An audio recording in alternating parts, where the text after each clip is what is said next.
Welcome back to the Dry Fasting Club. Today we're going to be talking about how to synergize saunas and dry fasting to increase the autophagic flux. Basically, the autophagic flux is everything that comes together under the umbrella of autophagy. And we already know that dry fasting is probably the world's most powerful autophagy accelerant. And since dry fasting correlates to dehydration, it makes sense that a lot of people are very curious about combining it with another source of dehydration, which is the sauna. And you sort of start to picture this combo effect. And in fact, I want to talk about that today because yes, there is a combo effect.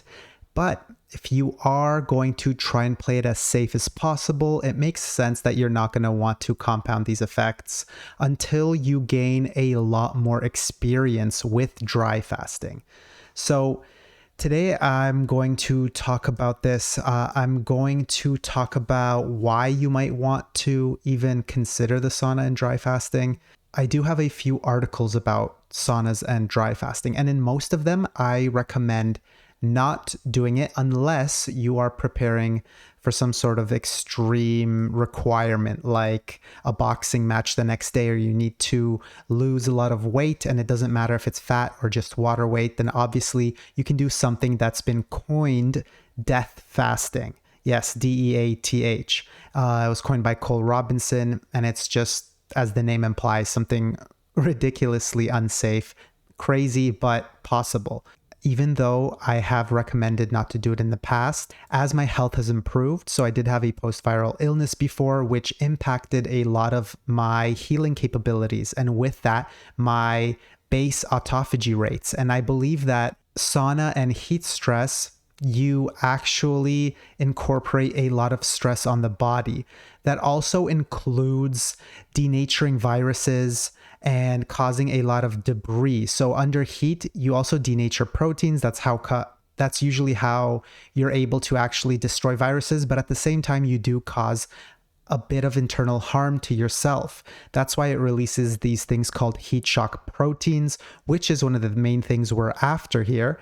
And their job is to protect the damaged protein. So they protect the proteins from heat damage, and the proteins that actually got damaged already, heat shock proteins act as a form of chaperone-mediated autophagy, where they are able to latch onto those misfolded proteins and guide them towards autophagosomes or directly into lysosomes. This is beautiful because we already know that dry fasting activates multiple forms of autophagy. So we've got our base macroautophagy, microautophagy, and then we know that the acidic environment that releases fatty acids and ketones allows for our immune system and autophagy to skyrocket because it's acidic.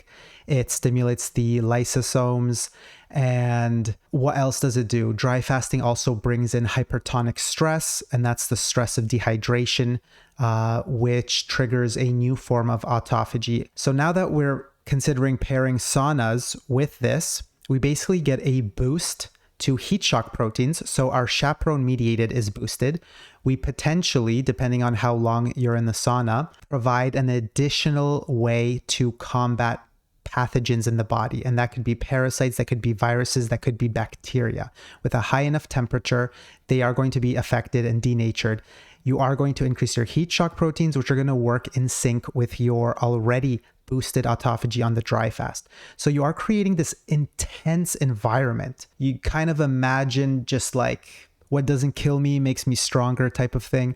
So you do have to take a lot of things into consideration, and safety needs to be one of them. Similar to a lot of things in life, you do need to build up experience towards this.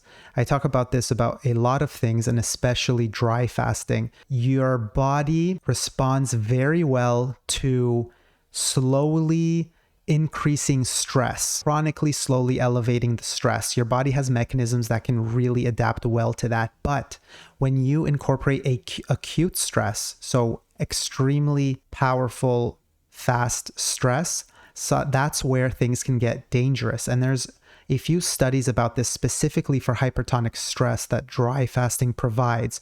They show that when cellular sodium levels skyrocket really quickly, the cell dies. It's unable to survive. But if it's a gradual increase of osmolality, so osmotic pressure in the cell, we do activate mechanisms with things like osmolytes and other things that basically allow the cell to survive, and in fact activates some mechanisms that make you survive and thrive.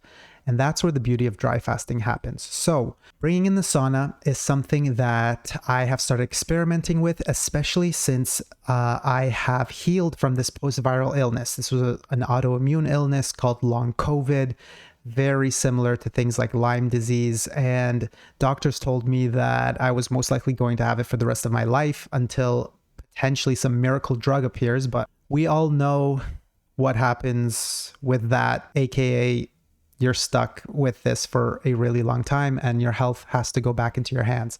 Anyways, I am very blessed to have passed that journey and into full health. And now I get to play around with these more extreme explorations that include saunas now. So even though I do not recommend using the sauna when you are still fairly sick. Once you pass that hump, or for anybody that is fairly healthy, I think that it is really fun to sort of push the boundaries and find intense extra healing. Now, let me just show you something quickly here. So I have in the article a quick mock-up of an example of how you could incorporate the sauna. So what I like to do is try and time it for a 36-hour dry fast. Those are my favorite maintenance fasts. And it would look something like having your last meal around 6 p.m. And I include it as a low-carb meal here just because I want to get into deeper ketosis. 36 hours is not... It is powerful, but I want to push it into an even more powerful fast. So if you start from a low-carb last meal, I believe it gives you a few extra hours worth of ketosis, like a bit of a head start. Then the next day, I will fast, and I have a few supplement stacks that I may incorporate into these short fasts. And that is discussed in a lot of other discussions and articles, so I'm not going to go into that too much. And then I will do a bit of a workout. So I wrote workout here, but that depends on if you're doing a 24-hour fast or a 36-hour fast, and that changes. But right before breaking the fast, I really like to work out because we know that at 24 hours of fasting, our growth hormone spikes about 500%, 300 to 500%. If you pair that with a sauna, a triple sauna session has been shown to increase growth hormone by up to 1,200%. So you get to stack both of those things together. What does that mean? Extremely high growth hormone is kind of like nature's steroid without all of the side effects. So what it does is it protects your muscles and allows them to, and by protecting them, you actually are able to grow your muscle quicker upon refeeding. So I like to time the workout before I break the fast. So I work out fasted, and then I'll go into the sauna for the protective benefits, including all of the crazy autophagy and heat shock proteins. And then there's more studies showing that the sauna benefits are doubled or tripled when you actually don't consume water before the sauna or during your sauna sessions and wait till after. So I'll make sure that I continue the dry fast throughout the sauna, and then I'll take an hour or two to not drink as I prep. Maybe I'll take a cold shower, get dressed, prep my meal, and then eat and maybe have a little bit to drink with it. What I've noticed is I'm actually not even thirsty during my dinner. You will experience something similar as long as you build up your dry fasting muscle. Thanks for sticking around. If you've dry fasted before, have any questions or requests for future topics, please leave them in the comments below. I always check the comments for inspiration and ideas. If you're looking for a chat or to set up your dry fasting plan, check out the dryfastingclub.com website and subscribe. You should also check out the Discord community where you can meet other new and experienced dry fasters. Remember, no two people are the same, so every fasting experience is unique. Thank you and good luck on your dry fasting journey.